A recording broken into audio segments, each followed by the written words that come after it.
Hello, and welcome back to the podcast. And today I am going to be talking about things you wish you knew before your first relationship, or things you wish you had have known before you had your first adult relationship, your first intimate relationship with somebody. And look, there is a lot of nonsense out there, especially on social media. And I think one of the important things to talk about with this is how impressionable we can be, especially when we're younger. Before we start having relational experiences with people, before we start figuring out our own shit, before we even really know who we are, we're going cartwheeling into these dynamics with people without really a blueprint, without really a map, um, and just hoping for the best. And look, a lot of people's early relationship experiences can be very mixed. There's a lot of ups, a lot of downs, a lot of pain, a lot of trauma caused. You know, can affect them on many levels with their attachments and future relationships.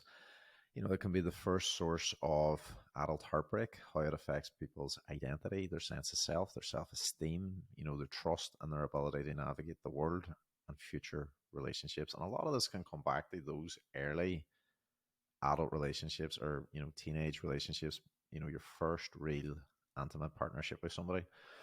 And I think like just putting some information on this podcast will be helpful, just even as a resource to people, but also just to clear up some of the stuff that we wish we had on you, that we wish some people had have talked to us about, so that we would have more sense in relationships. And look, the other thing is it's about not judging yourself. It's about having compassion with that younger version of yourself, and also recognizing like you were inevitably going to get so much shit wrong, and so was your partner at the time, you know. Um, but also recognizing within that, like where if anything, there are still residual elements of behavior that's still there that maybe needs to be looked at. And I think one of the first things that stood out in my mind when I sat down to do this podcast, and I've got fucking so many notes here of things that I wanted to touch on, because like I hear this all the time with clients, like, I can't believe I let that happen. I can't believe I stayed with this person for so long. I can't believe I thought that was normal. I can't believe I did X, Y, and Z behavior at that point in time. I'm so frustrated, annoyed, upset with myself, or, I can't believe I tolerated X, Y, and Z, or, you know, overextended or self betrayed or was caught in that dynamic. How did I not know? And I think like when we look at conditioning, when we look at our unconscious templates, that drives a lot of our behavior. And I actually seen this recently. Somebody was making a remark about, if you have a string of certain patterns, it could just be that you're prone to going for a certain type of person, or, you've just had disappointing experiences. And my thought on that is, look, what we know of the unconscious, we all have unconscious stuff. We have all stuff that's activated with another partner. My unconscious stuff is activated when I'm attracted to another person, as is their unconscious stuff. I'm activating something within them. All relationships will have an element of projection and an element of transference, where we'll transfer our unconscious stuff, our fantasies, our projections, our hopes, dreams, aspirations, all those unmet needs onto that person. And obviously in the beginning, there's infatuation, we're fixated. We're only seeing the good in the person, for the most part, we're loved up. We're not really seeing the reality of this complex individual that's in front of us. And when we think about assumptions, especially in your very early relationships, if a lot of that's been shaped by media, and I suppose nowadays social media, years ago you would have had like fucking pop culture, music videos, songs, I would imagine teen magazines and shit like that. Like, whereas now we've got non-stop social media, we've got so many voices, we've got so many controversial opinions being thrown about, bandied about, and not all of them are helpful. And I think like some of the assumptions that I hear quite regularly, and see where they land with you. But from a teenage perspective, you can kind of see how even this feeds under your attachments, feeds on the insecurities and things like that. And people can fall into the trap of making it about the self in these dynamics. So like always wanting the person to spend time with you, never wanting for them to have time on their own. That they will always want sex when you want it, or initiate intimacy only when you want it.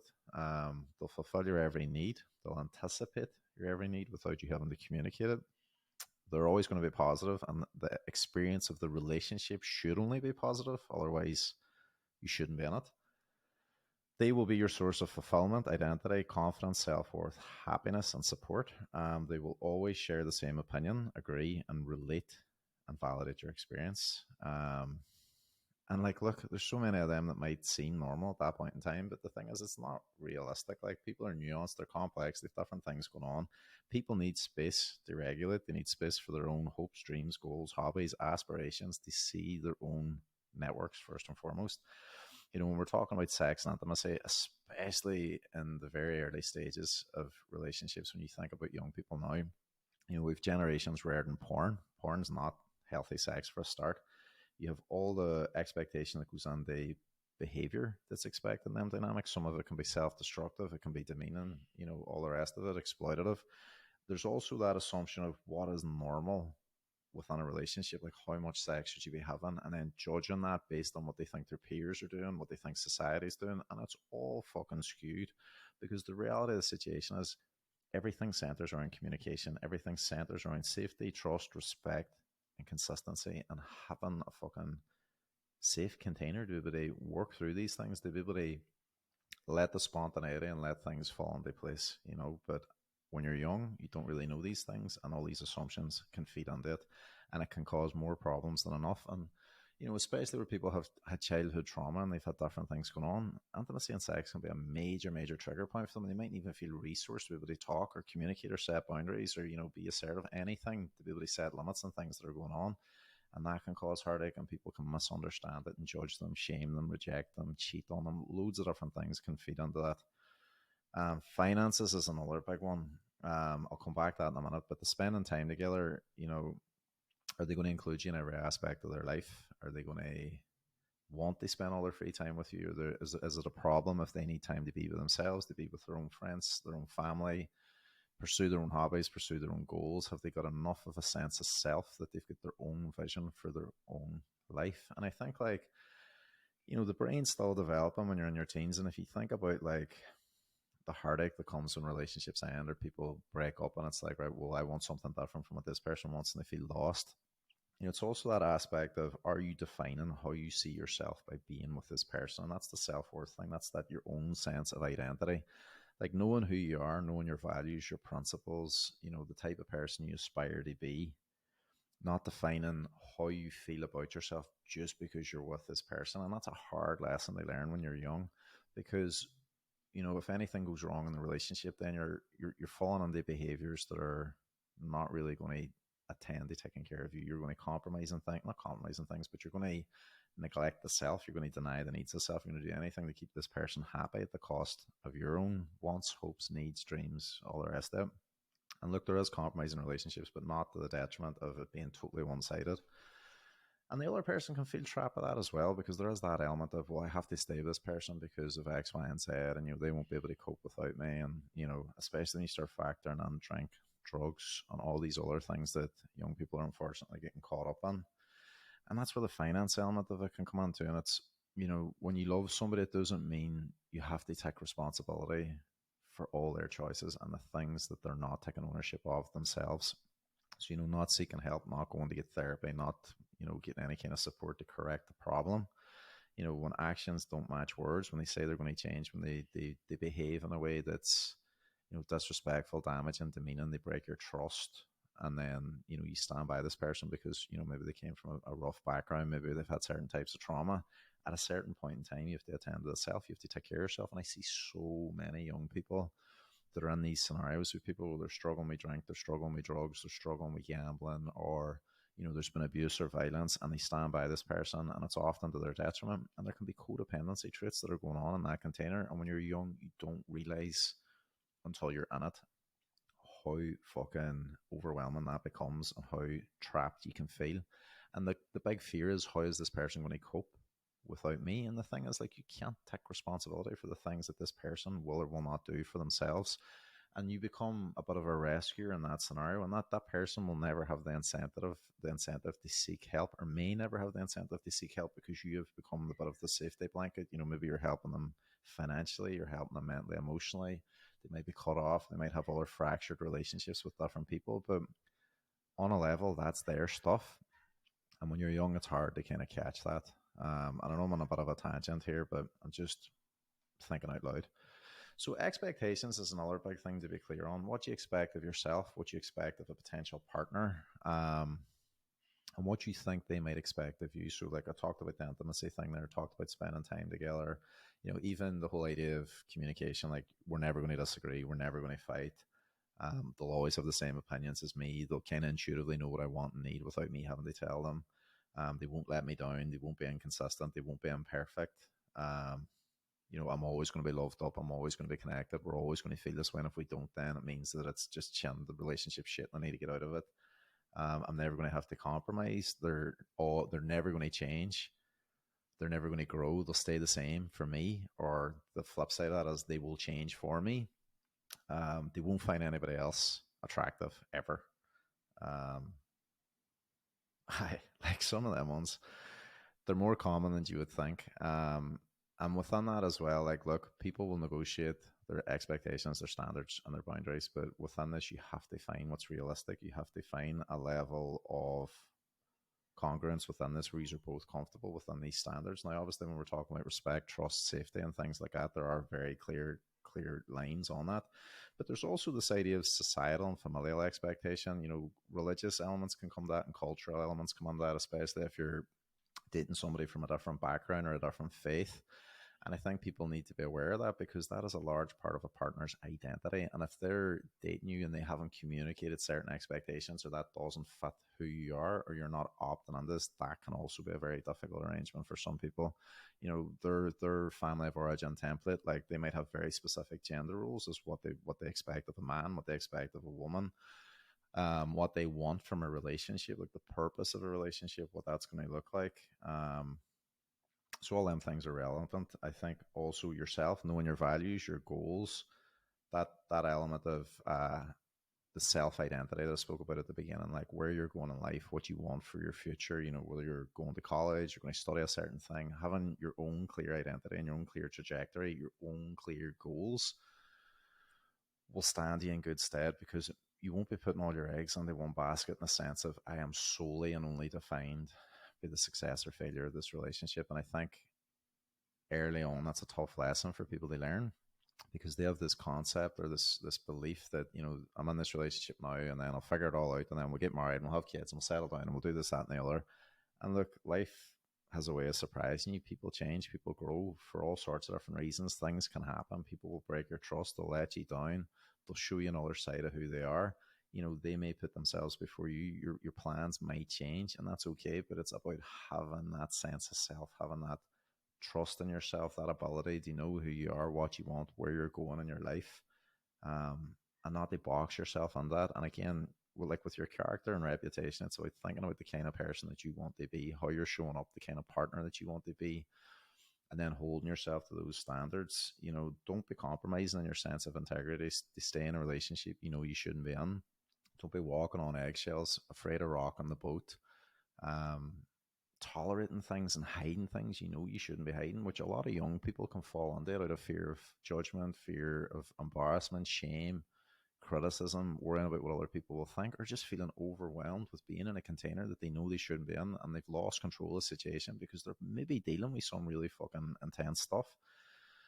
And then the other side of it is, if you're really struggling with like your sense of self, your confidence, maybe you grew up in a system where it wasn't really safe to be you may have just been that person in the family that always had to achieve, that had to be the example, or maybe you grew up in an unsafe environment and you just people please, and you had to diffuse situations, or within your friend group you struggle to have a voice, struggle to have an opinion.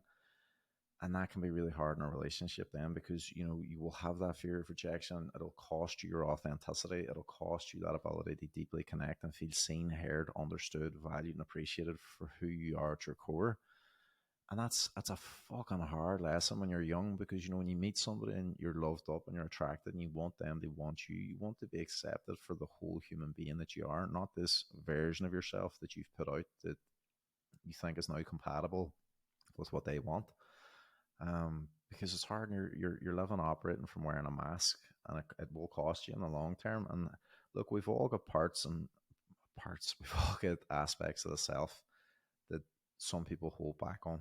And when you're young, you don't, like, a lot of people will struggle with those elements of vulnerability out of fear of judgment. And it takes time and safety and consistency and trust and respect before we can allow those raw parts of ourselves to be seen. But hiding who you are, hiding your interests, hiding your voice, hiding your opinions, your thoughts, your hopes, your dreams, your authenticity will cost you in the long run. And I think that applies to all elements of life, not just, early relationship experiences, which I do still think is very important. And that also applies to seeing the person in front of you, not just seeing the fantasy of who you think who you think they could be, if they would only do X, Y, and Z, or if things would change, or if circumstances would change, or if they would only just get their shit together. You see the whole person, see the consistency of their behavior, see how they show up. Look, does their words match their actions? Are they in integrity with who they say that they are? Can you depend on them? Can you rely on them? Is there follow through? Is there support? What kind of partner are they? What kind of expectations have you got of a partner? First and foremost, know that, and then check, is it realistic? Is it rational to have that? Is it something that you yourself are embodying for a partner? And then look at, like, are you actually compromising on what you know in your heart you need from a relationship? So all are things that I wrote down. Fuck, I could go on and on and on. This, look, I'll apologize in advance because this might seem a wee bit not broken or inconsistent, but I want to touch on a load of different things. So some of the stuff I wrote down there earlier, like spontaneity, I think that's a big thing in all relationships. But I think when you're young, we lose sight of this idea, or in your early relationships, we lose sight of this idea of, you're only going to be this age once. So have a bit of crack with it, be spontaneous. Don't take yourself too seriously. Get out of your own way. Get things wrong. Allow yourself to take the lead. Allow yourself to make decisions. And, like, I know this is easier said than done when you're struggling with your confidence and you're struggling with your identity and stuff. But, part of that is the experience of youth. It's the experience of being in a new relationship and finding out who you are. And it's only through taking risks. It's only through allowing yourself to get things wrong, by being spontaneous, by having a bit of fun, by allowing yourself just to figure shit out as you go, and, like, try and relate and understand who this person that's you're in this journey with is, and how that's making you feel. Like, fucking go with it. Like, I mean, it will only be new once, and try and be as present as you can. And I think this is something so many people are guilty of, and I would imagine even the younger generation probably more so now. When you're with your partner, as much as you can, put your fucking phone down. You're looking for connection, you're seeking connection. We all want to be seen, heard, understood, valued, appreciated, wanted, desired, all those things. But when we're here, are we fucking here? Are we in presence with each other? Like, turn your phone off, get off social media. Those people on social media aren't more important than the actual physical connection that you have between each other, the emotional connection that you have between each other. That does not take precedent over the time that we spend together. And I think, like, even when we look at bullshit behavior that people tolerate online between, there's all sorts of fuckery that goes on social media, and that could be a whole other episode, between likes and comments and friends and advertising yourself a certain way on social media and doing shit that's disrespectful to your partner. Knock all that shit in the head. Like, that would be one of the things that I wish people knew about first relationships, and it'll probably apply to certain age groups more than others now. But, like, look, we put far too much importance on nameless, faceless people online, or even people that we know through our community, over the actual connection that we have with this person that's in front of us. And I think that's something that's so important. Social media is not more important than your in-person connection. And that brings us back to communication. And this is by far the biggest thing that I think all people need to be educated on for relationships. And I think, like, being able to express yourself, being able to ask for what you want, being able to regulate your emotions, your nervous system, being able to stay calm, being able to understand how conflict can happen, how it can escalate, how to de-escalate it. Looking at your typical behaviors when activated and triggered. Do you blame? Do you deflect? Do you become defensive? Do you debate? Do you get intellectual? Do you people please, placate, appease, try and shut the person down through de-escalation and saying you're sorry and taking fault? Do you ignore? Do you deny that there's a problem at all? Do you shut them down, shut them out? There's so many different communication strategies that can take place in that scenario. Do you own your opinions? Do you ask for what you want? Do you actively listen to the other person? Do you make them feel heard? Do you validate where they're coming from? Have you got empathy for their point of view? Are we so fixated on this idea of trying to find out who's wrong, finding the bad guy? Have I got a need to be right? Do I need to have the last word? All these are patterns that are inherited from the family of origin, things that we see growing up, and then bullshit we're listening to with our peers when we hear them arguing, and the advice that we listen to about from people around us that we think know better. And the thing is, like, if we were educated on elements of these things, we could navigate things a wee bit easier. But unfortunately, our unconscious templates when we're activated is what will come to the fore. And that's the thing, you know, becoming defensive, not really listening to your partner, not validating them, getting angry, all that bullshit bravado that people can fall into when they're young, especially by men getting angry, being intimidating, slamming doors and getting angry because it's the only socially acceptable emotion for you. Like, that is only going to cost you in your relationships, and you're going to have so many fucked up relationships before you realize that's not how to communicate as a human being. And look, it's not just gender specific. There's a whole lot of fucking negative behaviors that females can fall into as well. But the communication element, even like with hard conversations, learn to have hard conversations with your partner, learn to have hard conversations with friends and family in general. What you resist persists, and what you avoid will only grow in fear over time until you address it. When you take action, you empower yourself to grow through the process of leaning into something that is very difficult for you in that moment, but can yield a whole new level of understanding and connection with that person. And I think, like, in relationships, if something's bothering you and it's eating away at you and you're not communicating it, you're carrying it, and it's going to affect your behavior. It's going to affect your nonverbal behavior. It's going to affect how you show up. It's going to affect how you see yourself, how you feel about yourself. And there could be a solution. There could be a very easy solution through having the conversation. And if you're avoiding it because you think it's going to lead to a deal breaker or the relationship ending, you're out of integrity in that scenario, because you're self-denying what you know to be true deep within you, because you want this to work, but you're not communicating what needs to be communicated. And like, even with communication, I said that about the need to be right. Like, I always remember, I think it might have been Terry Real, do you want to be right or do you want to be in a relationship? And that always stayed with me. Like, it's not always important to be right. It's not always important to be seen as the winner of the argument. It's not always about getting the last word on. These are behaviors that can escalate things that don't need to be escalated. Like, allow yourselves to take a break, allow yourselves to take a time out, give yourself space to get regulated, come back, have conversations. When somebody's speaking, let them finish the conversation. Don't speak over them. Don't fall into these destructive communication patterns. Don't be giving people ultimatums and fucking testing them and all these things that people can do when they're young without really recognizing how that can damage a relationship. And I do think if we knew these things, or there was discussions within the family or within the education system, it might help people and not have so much pain early on in their life. I spoke about the identity of the self, like, try and get to know the partner.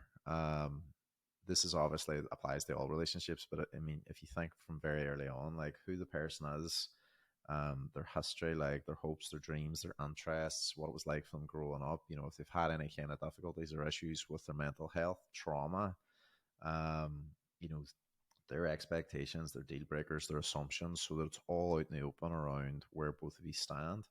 Like, their love language, what helps them feel seen, what helps them feel special, what helps them feel thought of. Um, and also when we're talking about like masculine and feminine dynamics, like, when you can understand the other person's template, you can kind of nearly have an idea of what they grew up witnessing and how that might have played out, and what their unconscious expectations might be themselves. Again, that idea of playfulness and exploration, having a bit of crack with each other, quality time, doing small things often. Like, when you're young, not feeding on this idea that it's, I have to keep up with the Joneses and social media and do certain things, or else I'm a shit partner. Like, I have to have all these grand gestures, or I need to spend X amount of money on certain occasions throughout the year, or else I'm not enough, or I'm a piece of shit, or I'm not whatever. Like, let go of all that bullshit. Like, think about what I said there earlier. How am I showing up as a partner? What way am I treating this person? What kind of partner do I aspire to be like? And am I embodying that? When it comes to communication, don't be falling under that victim trap of just blaming and being defensive. Learn to be accountable, to your own standards, to take responsibility, to take personal responsibility for your choices and your behavior. And like, I was going to say, don't be a fanny. Like, don't avoid uncomfortable conversations or conflict. Like, these things have to happen, and that will give room for growth and understanding and more self-awareness, and it will teach you that it's not as bad as what you think it's going to be. And out the other side of that is also the relational skills of listening to your partner, learning how to empathize and validate where their point of view, where they're coming from, their hurt, their pain, their needs, turning towards them when they're trying to share something throughout their day. Even though you might not have an interest in it, even though you might think it's not significant, be there, be present, show an interest, show that you're willing to be a part of their inner space, their world. And when you're young too, you might not fully resonate with their friends, but realize that's important for that person. That's a part of their support group. That's something that they're connected. They now look, whether their friends are at X, Y, and Z behavior and you're not comfortable with that, that's a different conversation around boundaries. But look, don't alienate your partners early on. Be like, I'm not having any time for your friends. I'm not having any time for your family. It's this way, my way or no way, and this is the way it's going to be. Look at the consequences of the choices that you make and the ways that this impacts your relationships over time. Because I hear this so often, when people are in toxic relationships, becoming isolated, being emotionally manipulated, and made to feel bad for having a support network. And you don't want to be one of those people that unknowingly contributed to elements of that behavior happening. And I'm not saying unknowingly, like that applies to all people, but when some people are young, they're replicating behavior that's toxic, and I don't think they fully appreciate what they're asking of people, assuming the best. Be supportive, be kind, be present. That sense of self. Try and inspire the best in your partner as well. Help them grow. Help them go after their own hopes, goals, dreams.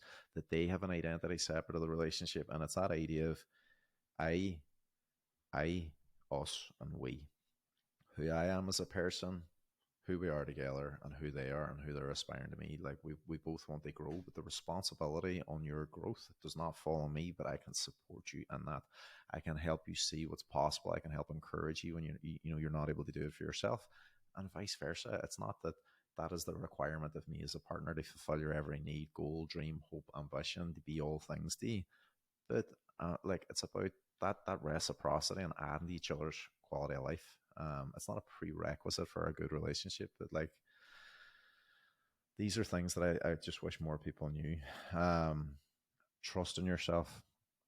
And fuck, I could literally do a whole episode on this. Like most people know when a relationship's changing. Most people know when the relationship's over. Most people know when they want out. And you, in early relationships, they hold on. They nearly wait for the other person to break up with them. They nearly wait for it to get worse before they'll do something.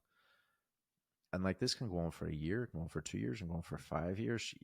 I've spoken to so many people that went through that self betrayal thing. But the thing is, you have to learn to trust yourself. You have to learn to intuitively know what's right and what's for you, and not putting that over the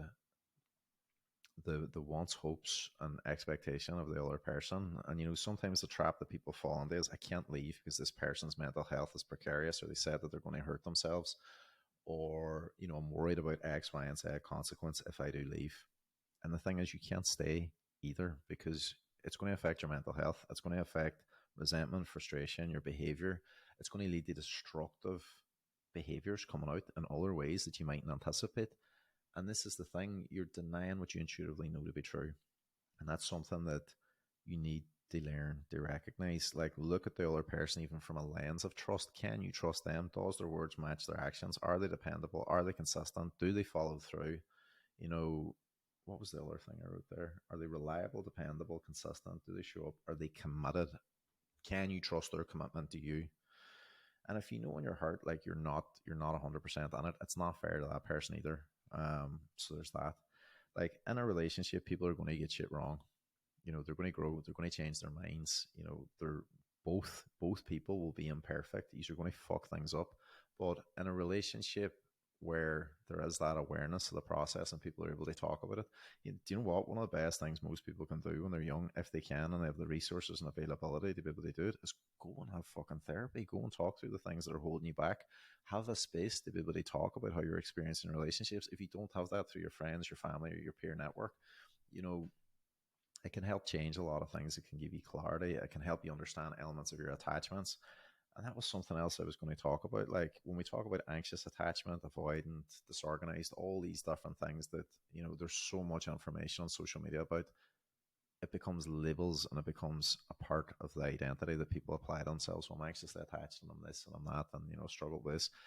And it's like, right, but how are you going to move past that? How are you going to learn to understand what's contributed to that? How are you going to communicate this to a partner so that both people can feel understood and be able to navigate this safely? It's like the impact of childhood trauma. It's the impact of not being able to be vulnerable. loads and loads of different things, but it's also recognizing the responsibility of how can I create change within this. Like if I'm anxiously attached and I'm constantly seeking reassurance, or I'm testing the person, or I'm trying to control the person, or I'm trying to control certain outcomes, or I'm struggling to regulate my emotions, or I'm struggling with jealousy, I'm struggling with all these different things, that's my stuff.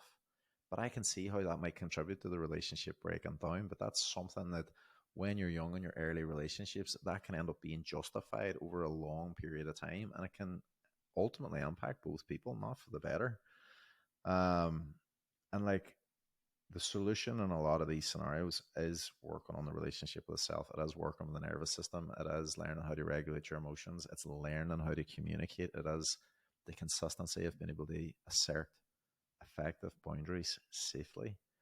And it's also the nature of who you're dealing with in a relationship. Now, some of these topics I could expand upon. The attachments one, I could do a whole fucking thing on the impact of trauma. And I probably will do childhood trauma and explore attachment style and a separate one. But like the other thing that this is the thing with boundaries and social media that get so fucking strung out. And I see this so much.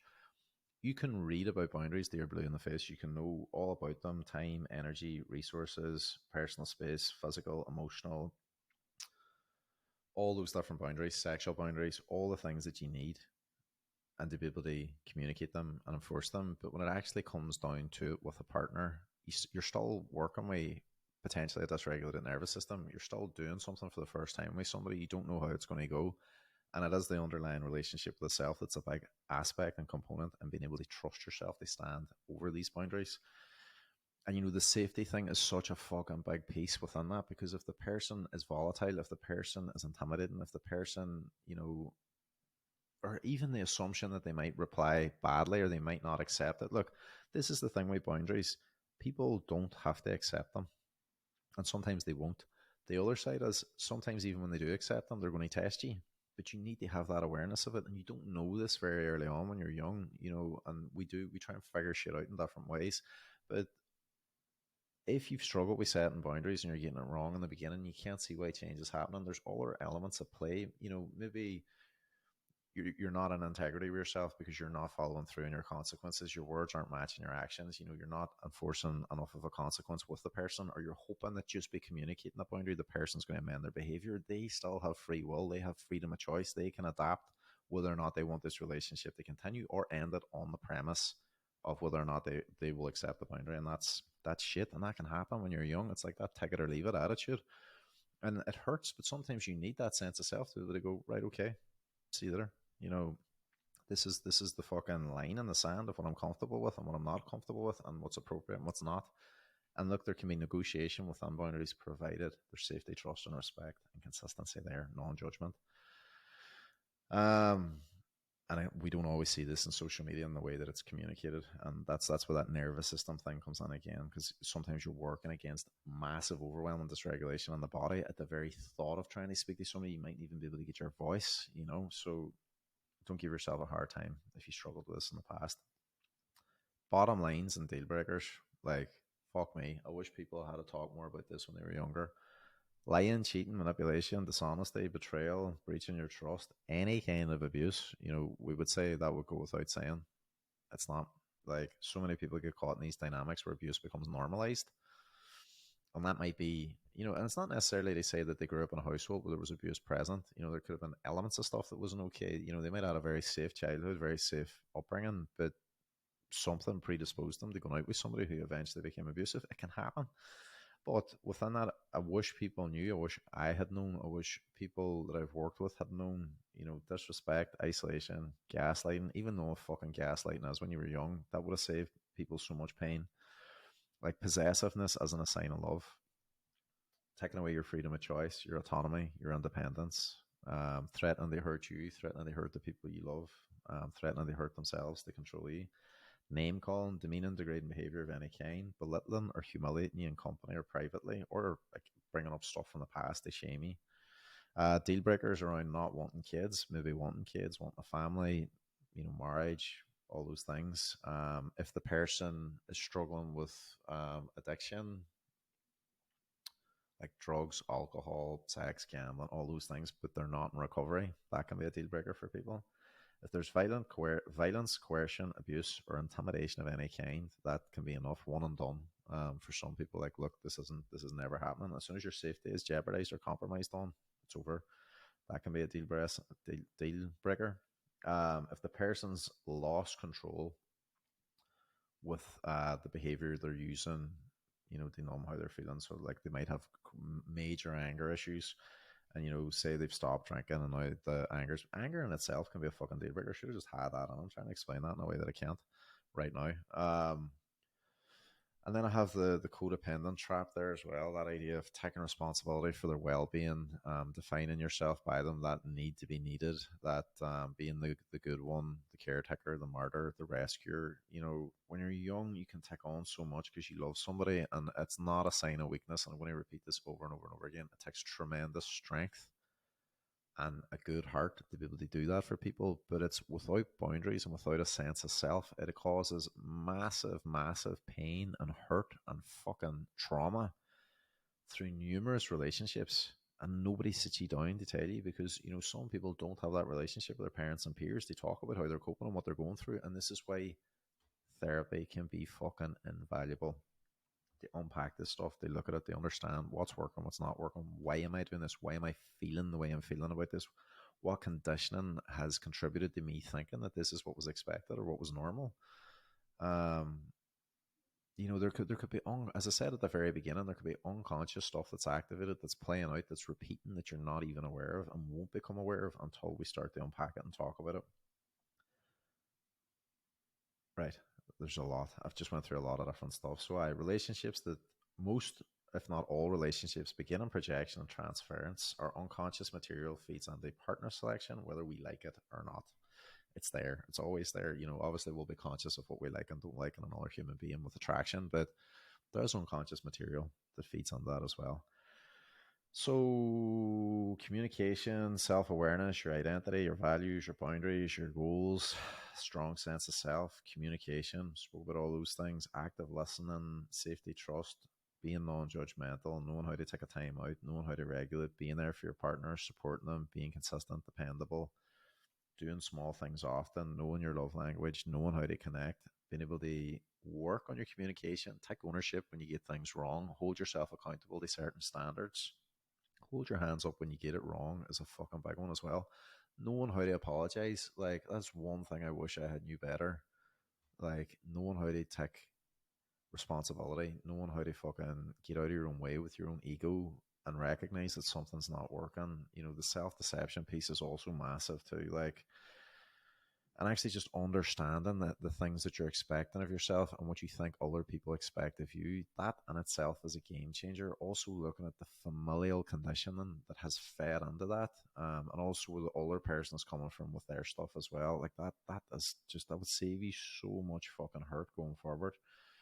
A foundation of trust, knowing what trust looks like, knowing what a fucking healthy relationship looks like, in all seriousness. And that was why I started with the assumptions at the beginning, because there's so much nonsense that we hear out there, and especially now with certain voices being amplified around masculine and feminine and fucking boss women and alpha men and all this fucking nonsense online. Like, at the end of the day, safety, trust, respect, consistency, commitment, being a good fucking human being, being there for your partner, reciprocity, respecting each other, having certain standards in place, knowing how to communicate, knowing how to make a repair, knowing how to connect. Fucking hell, like, all those things are important before we start looking at all this other bullshit that's online. Um, Honesty, transparency, consistency, understanding your insecurities, understanding your partner's insecurities, recognizing where they're coming from, how you can help with them, how you can help them help themselves with it. Major fucking one, understanding red flags. Holy fuck, knowing what a toxic relationship is, toxic behavior, having an awareness of what it is and what it's not. I think one of the biggest overused concepts that are being taken out of context so much online, to the detriment of people that have been abused, is people talking about gaslighting. Somebody disagreeing with you is not the same as fucking gaslighting. I've done a whole episode on this already. Fucking hell. Calling somebody abusive, somebody can be a prick and not be abusive, right? And I know that sounds a bit strange, but when we're talking about the impact of abuse, when we're talking about trauma, we're talking about specific things. And I know we've got small t trauma and we've got big T trauma and we've got certain things that can impact the nervous system over the capacity of what that person's able to define. Relationships ending can be traumatic. Certain things happening in relationships can be traumatic. Somebody just being an asshole does not necessarily mean that they're abusive, does not mean that I need to go after their character and attack them and make them out to be X, Y, and Z. I like put a pathological label on the person because the relationship is now over.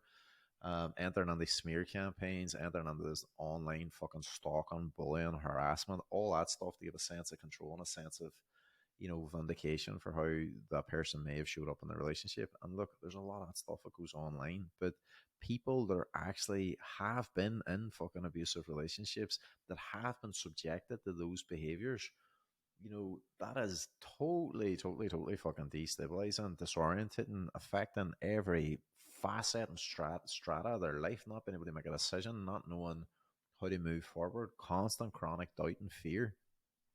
And I think some people misrepresent their experiences with that because, again, certain things are amplified online.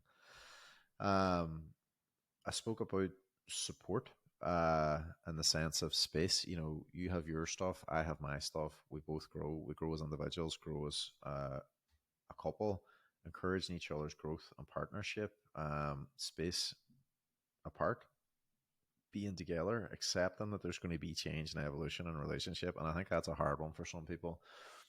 Where somebody goes through rapid growth, whether they've started counseling, therapy, coaching, started their own business, they're in the personal development space, they're growing and they're loving it and they're on it. It could even be going to the gym, getting into shape, all those things. And the other partner's not, no interest. There can also, ironically, be elements of personality within that that's often overlooked. And I see that when I start doing personality assessments with people as well. And this is the thing about acceptance. Are you accepting the person for who they are? And are they accepting this new evolution of who you are? Because again, life's not static. We're constantly ebbing and flowing, growing. We're either evolving or we're being left behind. And are you taking your partner along for the journey? Are you dragging them? Do you feel resentment, frustration? Are they feeling pressure to be something that they're not? Can you accept them for who they are? And also recognizing different seasons in life will bring forward a different version of each person. Different challenges of things that are going on will obviously unfold over time. And when in your early relationships, you don't really fucking know this. Like, emotional presence and availability. Fuck, that's a big one. And especially for men, I think we have this dilemma around. It's never been safe, really, from a male perspective, to be safe or to be safe, to be vulnerable, because every time you have been vulnerable in your life, you've been shamed, judged, and ridiculed by your peers as a male. There's also all the archetypes and role models that are put forward for men aren't really emotionally present. It's not really encouraged. And we also know that on many levels, although females talk about wanting that emotional availability and presence and vulnerability, that often it can be interpreted as that person hasn't got their shit together, they're not stable, they haven't got things under control. And it can be very isolating and overwhelming, and it can be very hard for that person. And that is often the pathway in the adulthood for men, is emotional disconnection. It is that cutting themselves off from the mother complex, that idea of dependence on the feminine. It's the rejection of their own inner feminine, being able to be in those emotions, to be able to verbalize them in a certain way, to be able to hold that emotional space. But like, thinking about it as a young person, it's even just being there for your partner, being safe, being able to hold that space, being non-judgmental, non-reactive, being curious, being open, to understand where they're coming from, to be able to validate their experience, but also to share elements of your inner world. And that doesn't make you weak, it doesn't make you less masculine, it doesn't make you anything. But there's also that fear that comes up within men, I think, and that's a big part of it.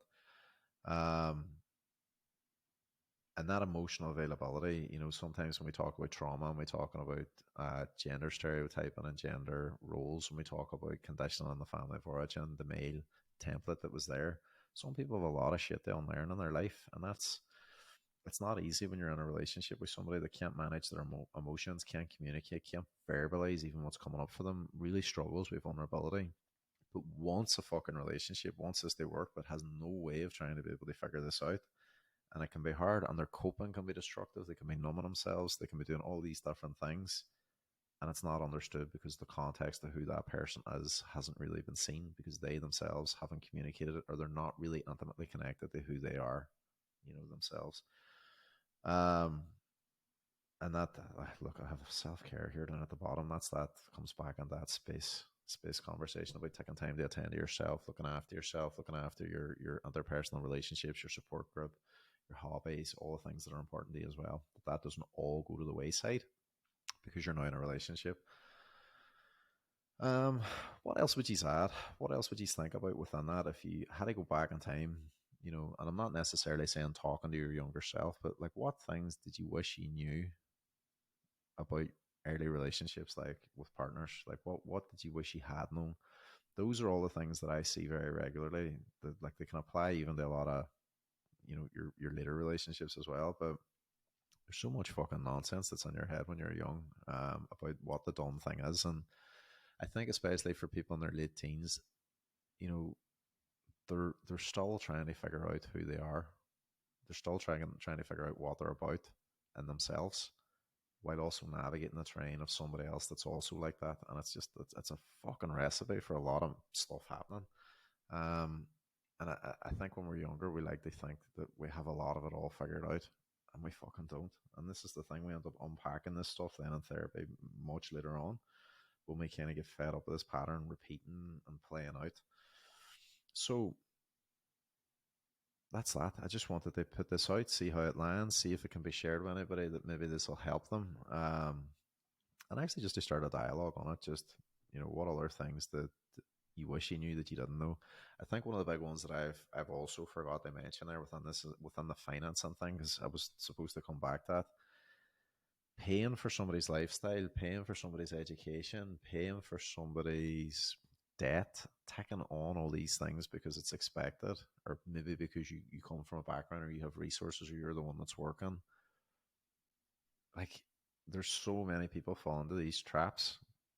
And this is the thing about your boundaries. This is the thing about communicating and starting out as you mean to continue. Fuck, I forgot to say it. Start out as you mean to continue going forward.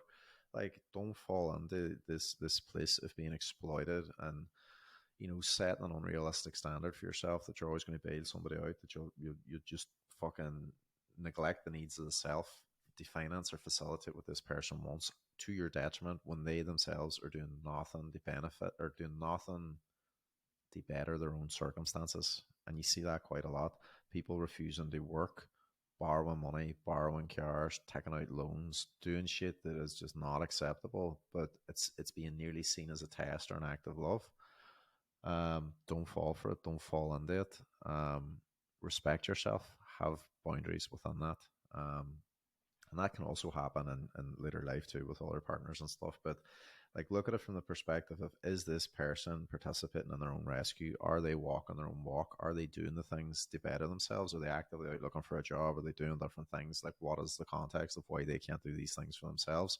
Or is it just expected that you have to take care of them? You're going to finance everything. You're going to buy all the groceries. You're going to pay for all the rent. You're going to pay for all the things. You're going to have the car. You're going to do all the things. And there's never going to be a conversation about equal contribution.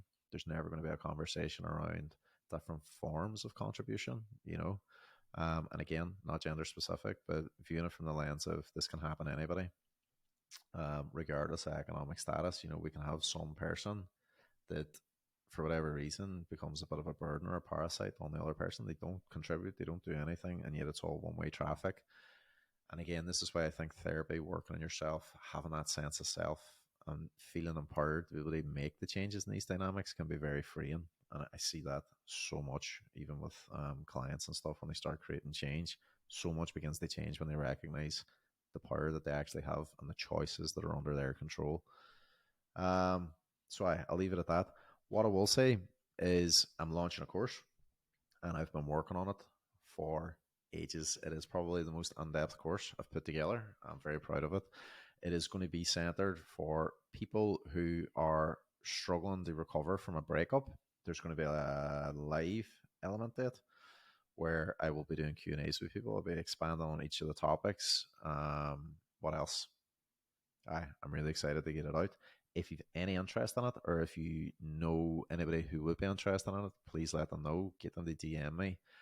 I recognize there's a lot of people that are struggling with relationships, to recover from relationships. I'm going to give as much as I can to be able to help you, to bring you from point A to point B, out the other side of it with as little stress as fucking possible, to equip you for the long term and for longer term relationships after this initial breakup.